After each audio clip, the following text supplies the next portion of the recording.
nating produkto din sa lalawigan ng Batangas ay ang isdang maliputo. Kaya naman dumayo tayo ngayon din sa Community Food Market kung saan makakabili tayo ng isdang maliputo na tanging matatagpuan lamang sa Lawa ng Taal. Nanay, good morning! Good morning po, ma'am. Nanay, magkano po ang kilo ng ating isda? 500 po, ma'am. Ari pong isang are, ilang kilo po? Ano po? Kulang. Kulang na isang kilo, nanay. Isa. Ilan po ang nagiging laman ng isang kilo kalimitan? Meron pong 3/4 ang isa. Meron pong 1 kilo ang isa. Sige nanay, pengi po akong 4 na kilo. Labis pa ng kaunti. Okay na po. Babalutin na po. Apo. Ayan, tapos na tayong mamili. Tara, samahan niyo ako at lulutuin na natin itong isdang maliputo. At ngayon nga, matapos nating mapamili at malinis ang ating isdang maliputo, ay lulutuin na natin ito. Pero alam nyo ba na dito sa Batangas, hindi lamang tayo kilala sa tapang ng kaping barako dahil meron tayong natatanging yaman na tanging sa Taal Lake lang natin matatagpuan. Ito nga yung ating isdang maliputo. At ngayon, para masatisfy ang ating cravings sa sinigang na maliputo, may makakasama tayo mula sa Office of the Provincial Agriculturist, si Sir JP Cabasal, isang licensed fisheries technologist. Hello, Yan, ma'am. good Good morning morning po, Sir JP. Sir, ano po yung mga kailangan nating ingredients sa pagluluto po ng ating sinigang na maliputo? Yes po ma'am, para mapasarap pa po natin ang ating sinigang na maliputo, meron po tayong 1 kilong kamatis, kalating sibuyas at bawang, 1/4 na luya, konting paminta, konting asin, maglalagay din po tayo ng konting patis. Meron din po tayong tanglad, pampadagdag aroma, may mustasa, labanos, sitaw, siling kanumpas. Meron po tayo ditong miso powder, meron din po tayong talong. At ang ating pong main ingredients, ang 2 kilong maliputo na isda. Ayan, Sir JP, kumpleto na tayo ng kailangan nating ingredients. Simulan na natin ang ating pagluluto. Sige po ma'am. Yan, Sir, ano yung uunahin natin sa ating sinigang na maliputo? Ma'am, unang-una po, magigisa po muna tayo ng luya, sibuyas, at bawang. Sir JP, saan po ba nagsimula itong maliputong ito? Ang maliputo po ay tanyag sa Taal Lake po. Doon po sila nahuhuli in wild po. And bakit naman po kasi sinasabi na kakaiba yung maliputo? Bakit po sinasabi na yung paglalakbay niya kakaiba? Kasi di ba sinasabi ng mga taga doon sa Taal, nakakaiba daw yung paglalakbay nito. Ma'am, ang maliputo ay kakaiba siya. Tinatawag siyang kakaiba kasi kaya niyang mabuhay sa 3 klase ng anyong tubig. Ito po ay pwede po siya mabuhay sa tubig tabang, tubig alat, or halo po siya. Bakit po naman siya tinatawag na yung seasonal marvel na tinatawag? May ganun kasing Yes po ma'am. tawag Kasi ma'am, yung iba eh. ang maliputo po ay sadyang bibihira po natin nakikita, natitikman. Actually po, ang panganganak po ng ating isdang maliputo ay between July to September lang po siya. Kaya paglaki po nila, siguro mga bandang February, March, April, mga ganun na po, doon po tayo nakakakita, mga bandang summer pa. Sir JP, di ba, ang tawag ng iba dito sa isdang maliputo ay prosperity. Paano siya natawag na prosperity? Ma'am, tinatawag siyang prosperity lalong-lalo na sa lugar po namin sa Agoncillo, at ako'y taga Agoncillo po. Ay nung nakwento po ng aking mga lolo't lola, mga tiyahin po na nung panahon po nila ito'y ginagamit na sa panliligaw po, sa kanilang iniibig. Nagdadala po sila ng maliputo at ibinibigay po sa pamilya nung kanilang gustong ligawan. Paano naman, sir, napupunta itong maliputo dito sa ating Taal Lake? Yes po ma'am, good question po. Napupunta po ang maliputo po sa Taal Lake sa pamamagitan po ng tinatawag nating Pansipit River, na kung saan ang Pansipit River po ay may 2 outlet po sa bayan ng Taal at sa bayan ng Lemery. Paakyat po ng Barangay Pansipit ng San Nicolas at Pansipit po ng Agoncillo. Doon po sila nagpapabalik-balik-balik. So, bali itong isdang maliputo ay doon lamang lumalaki sa ating Taal Lake. Lumalaki naman po siya sa halong tubig tabang at tubig alat, pero mas malinamnam po siya pagdating na po sa tubig tabang na kung saan doon po sa Taal Lake. Yan. So sir, ano na yung mga inalagay natin? Meron na po tayong, nagigisa na po tayo ng luya, sibuyas at bawang. Susunod na po So, natin ang kamatis. Okay.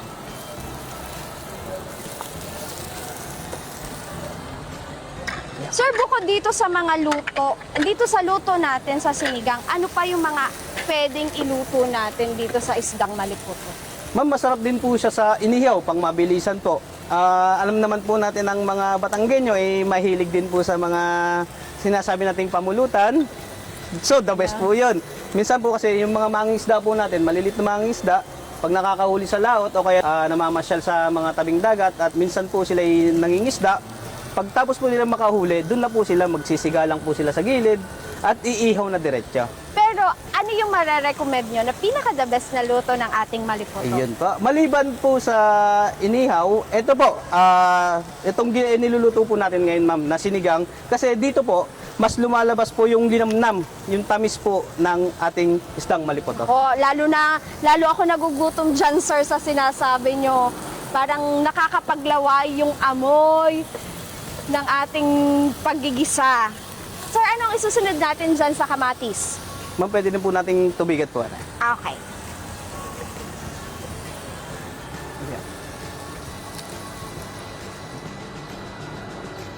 Ito po, ma'am, may antay lang po natin ng 10 to 15 minutes sa malakas na apoy para pakuluin po natin.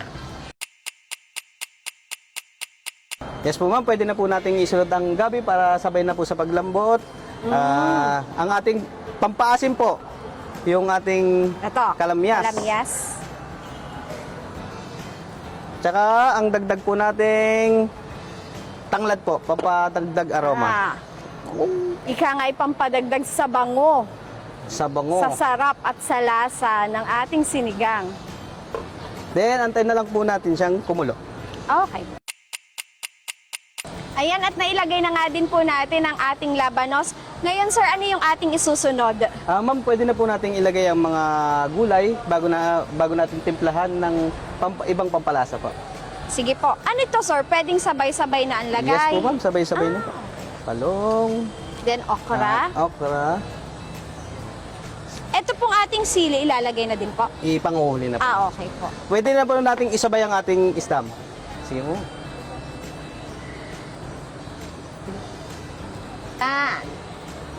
Lagay na natin.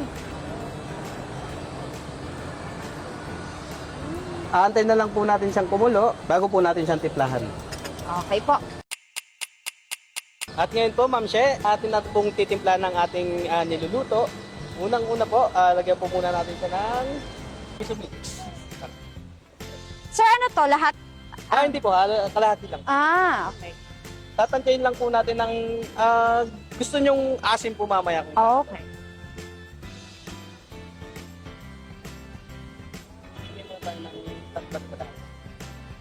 Tapos, konting Paminta.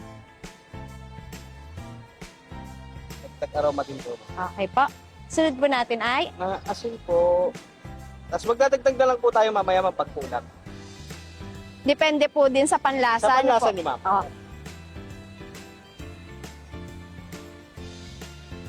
Tapos konting patis lang po.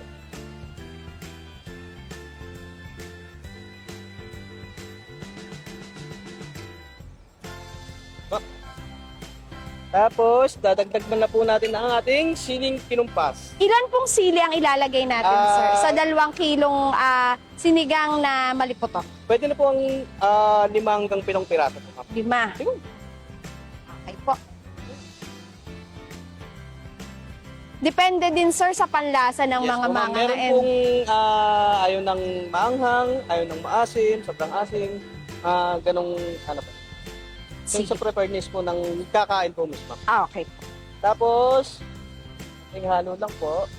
Kumbaga, hahayaan po natin na manuot hanggang dun sa ilalim yung mga nilagay nating Yes. pampalasa. Yan, sandaling-sandali na lang matitikman na natin ang sinigang na maliputo. Nakikita na natin yung lapot ng sabaw dahil kumakatas na yung mga gulay, lalo na yung okra. Favorite nyo ba, mamang okra? Hindi po masyado, pero kumakain naman po. Hindi po, ma'am. Papakuloy na lang po natin siya sa mahinang apoy. Ma'am, tingin ko pwede na po nating ilagay ang huling Gulay. gulay po natin ng Yan. mustasa. Sige. Wow. Naaamoy ko na yung sarap, yung linamnam ng ating sinigang na maliputo. Yan. Konting-konti na lang, konting minuto na lang talaga ang iintayin natin para matikman natin ang ating maliputong sinigang. Yan. Yan, sir. Mukhang pwede na nating tikman. Sige po ma'am, At titikman pwede na po natin. Oo, pwede na tayong kumuha. Ako na po ha. Good Talagang honor ma'am. excited ako. Yan. Kuha na tayo, sir. Yan. Itong pangkuha natin ng ating mga gulay, syempre. Nakakagutom ang amoy. Ito yung sinasabi ko, ang ulo ng maliputo. Sir, lalagyan natin ng sabaw. Ma'am, kailan nyo huling natikman ng maliputo? Actually, sir, napakatagal ng panahon na huli kong natikman itong maliputo. Parang nga ngayon na lang uli ako makakatikim. Kasi nga, sabi nila napakahirap nitong hulihin, matagal ang pag-iintay bago ka uli makaharvest ng maliputo. Yes po ma'am, tama ka ma'am. Ayan, at tapos na nga po nating lutuin ang sinigang na maliputo. Siyempre, titikman na natin ito. Yes po ma'am, she. Ready ka na ma'am? Yes, ready na, sir. 1, 2, 3. Ang sarap ng asim. Iba talaga ma'am. Yes. Ang isdang maliputo. At saka, sir, iba yung asim pag natural na mga pampaasim ang ginamit natin. Siyang tunay ka ma'am. Yes, gumamit tayo ng kamatis, kalamyas. Tikman natin yung mismong isda nito. Ang sarap, tsikahan. Ang sarap. Tamang-tama yung asim tsaka yung alat ng ating sinigang. Alam mo, yung laban na laban yung asim niya. Sobrang sarap. Yes po. Tapos sama mo pa yung fresh na gulay. Yes. Bagong pitas. Sir, tamang-tama yung pagkakaluto natin ng gulay. Hindi siya yung tinatawag nating labsak. Labsak. Kasi may lutong pa siya. Yes po. Promise po, ang sarap. Ayan. Sir, syempre hindi naman maaaring tayo lang ang titikim nito dahil ipapatikim din natin ito sa mga kasamahan natin na nandito. Kasarap pala na rin maliputo. Lasang yung normal na isda, pero mas malambot po yung laman. Sarap pala.